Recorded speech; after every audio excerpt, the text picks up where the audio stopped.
NEET UG 2026లో అర్హత సాధించిన రాష్ట్రానికి చెందిన విద్యార్థుల జాబితాను ఎన్టీఆర్ ఆరోగ్య విజ్ఞాన విశ్వవిద్యాలయం విడుదల చేసింది. రాష్ట్రంలో మొత్తం 33,220 మంది అభ్యర్థులు అర్హత సాధించగా అత్యధికంగా 23,213 మంది అమ్మాయిలు, 10,007 మంది అబ్బాయిలున్నారు.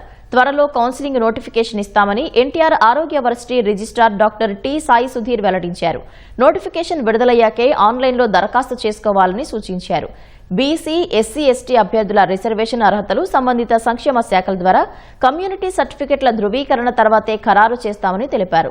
ప్రస్తుత జాబితాను తుది మెరిట్ లిస్టుగా భావించొద్దని, ఇది కేవలం సమాచారం కోసమేనని వివరించారు. ఆల్ ఇండియా 1000 లోపు ర్యాంకర్లలో రాష్ట్రం నుంచి 50 మంది, టాప్ 100లో 3 ఉన్నారు. 700 మార్కులతో నామాల ప్రేరణ 36వ ర్యాంకు సాధించి రాష్ట్రంలో 1వ స్థానంలో నిలిచారు. 695 మార్కులతో హనీష్ 74వ ర్యాంకులో, 692 మార్కులతో జయషణ్ముఖి 86వ ర్యాంకులో నిలిచారు.